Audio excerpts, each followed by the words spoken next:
In an update as upsetting as it was predictable, NBC News is now reporting that Trump supporters are trying to dox jurors and calling for them, the judges, and the prosecutors to be killed in the aftermath of Trump's guilty verdict in his New York criminal trial.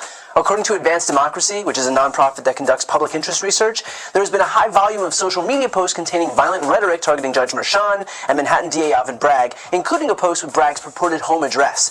The group also found posts of the purported addresses of jurors on a fringe internet message board known for pro-Trump content and harassing and violent posts, although it's unclear if any actual jurors had been correctly identified. And unsurprisingly, the posts appear on many of the same websites that were used by Trump supporters to organize the violence ahead of the January 6th attack. One post on a website that was known as The Donald read, "Dox the jurors, dox them all," with another post reading, "We need to identify each juror and make them miserable." And I'll stop there, but the posts do become more and more unhinged as you keep on reading, which you can do at the NBC News link in the post description of this video. Moving over to Truth Social, a user wrote, "I hope every juror is doxed and they pay for what they have done. May God strike them dead. We will on November 5th and they will pay." On Telegram, in a chapter of the Proud Boys, one post read simply, "War," which of course is identical to a post published on Twitter by Tim Pool, where he too wrote, "War." I asked my Democracy Watch co-host Mark Elias for his response to posts exactly like this one, and here's what he had to say. Do you worry about Trump inciting violence against the jurors or the court staff, or just inciting violence in general now that we're in this period where, tensions are high and he's obviously very, exhibiting very hostile behavior against these people? Yeah, I think you put your finger on it in the last question. The jurors are anonymous, and if Donald Trump doesn't want to spend years, and I mean years, in a state prison, he will not incite violence against the jurors. Like, if he does that, all bets are off. We're talking about a whole other category of offenses, whole other category of crimes that would carry very, very serious. I mean, the judges do not allow violence or threats or intimidation towards jurors. So that I think is one thing. What I do worry about, though, Brian, and I think we all need to worry about, and I hope that, politicians across the aisle or across the spectrum, although I hold out very little hope for Republicans, will tamp down the incendiary language we are hearing right now from Donald Trump and too many Republicans that could create violence more broadly. Not necessarily into this judge or this jury, but they have created the conditions here for Donald Trump supporters to view this as an extrajudicial process, which is ridiculous because it was literally in a court. But they are portraying this as somehow outside of the normal process and inciting Donald Trump supporters. And so this is a time when responsible political parties, when responsible politicians should be tamping that down and saying things like, we may not agree with it, I don't agree with it, but it's the judicial process and we respect it. We respect the role of the jury in our system. We respect the role of judges in our system. So everyone needs to, whether they agree with it or not, sort of be in that mindset. But of course, Brian, that's not what we're hearing. In fact, the one Republican who issued that position last night, Larry Hogan? Yeah, was told that by the Trump campaign that his campaign ended. So I think that Donald Trump and his campaign are inciting, not quieting that kind of vitriol. Okay, well, to that point then, does Donald Trump have any legal obligation to quell these calls for violence from his mouthpieces in the media, for example? We had somebody like Tim Pool just go on Twitter and post the word war. Yeah, I don't think he has a legal obligation to quiet it or to quell it. Again, it may go into this judge's sentencing calculation, though. Because remember, one of the purposes of the criminal justice system is to punish, but another is to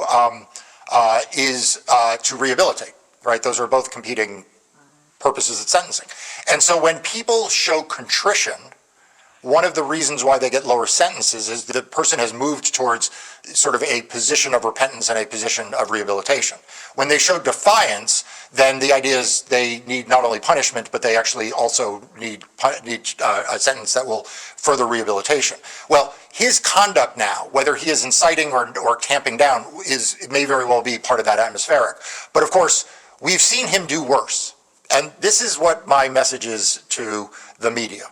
We have seen him do worse and be ignored. We wound up with a violent insurrection at the nation's capital because the media largely turned a blind eye, and a lot of public society turned a blind eye and said, oh, he's just venting. Oh, that's just Donald Trump being Donald Trump. And eventually he wound up inciting a riot at the nation's capital for which he got indicted. So is he under an obligation to tamp down? No. But is he under an obligation not to incite violence? Yeah, he's under a legal obligation to do that, and the media needs to hold him to that obligation. But will the fact that Trump has at least a moral obligation not to incite violence impact him or his behavior at all? Of course not. Because, first of all, Trump doesn't care what happens to the people who commit violence on his behalf. Over 1,000 of his supporters were arrested and charged in the aftermath of January 6th. He didn't lift a finger for them. Sure, he claims now that he'll pardon them if he becomes president, but that's quite literally the bare minimum. Did this self-proclaimed billionaire pay for their legal expenses? No, because again, he does not care, and he will only help someone so long as he derives more benefit than they do. And second of all, Trump wants the violence. I can point to a million examples about how Trump and Republicans have leveraged violence as a political tool. January 6th wasn't a bug, it is a feature. It is the Republican Party testing the fence to see where it's weakest so that next time they can succeed where they previously failed. January 6th wasn't a one-off, it wasn't a fluke, it certainly wasn't a mistake, it was a training session and a warning of what's to come. They are banking on Americans becoming normalized to the violence so that the next time we won't be as outraged when they try to get away with it again. But I want to be clear. This is not normal, and we cannot normalize it. What Donald Trump and his mouthpieces are doing by putting jurors and judges and prosecutors' lives at risk is disgusting, it's dangerous, it's anti-American. It should be punished swiftly and severely. And if anyone on the right has even an ounce of integrity left, which I recognize is a tall order these days, they would speak out unequivocally against what's happening right now.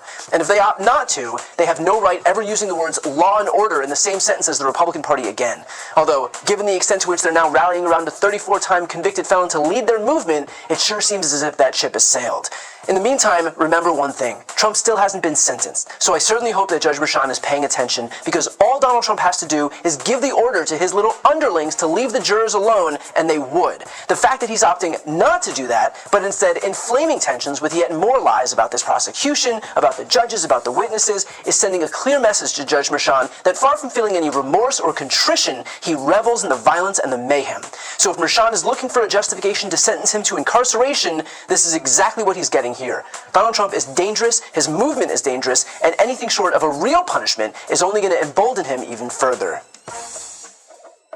I've got a really exciting announcement. I've written a book. It's called Shameless. This book explores how Republicans have exploited their historical branding while attacking our democracy, how the media has proven itself a willful participant, and how Democrats can learn from this to rebalance the political scales and save our democracy. It has been a lifelong dream of mine to write my own book, and so I'd like to ask you to pre-order it by clicking the link right here on the screen. And if you buy within this pre-order period, your book is going to come with a signed nameplate. As you know, I've never had a single sponsor on my channel. I don't ask for money or anything like that, but if you're looking for a way to support me, this is hands down the best way to do it. So again, follow the link right here on the screen, and thank you from the bottom of my heart for pre-ordering Shameless. And as always, make sure to subscribe to see more of my content.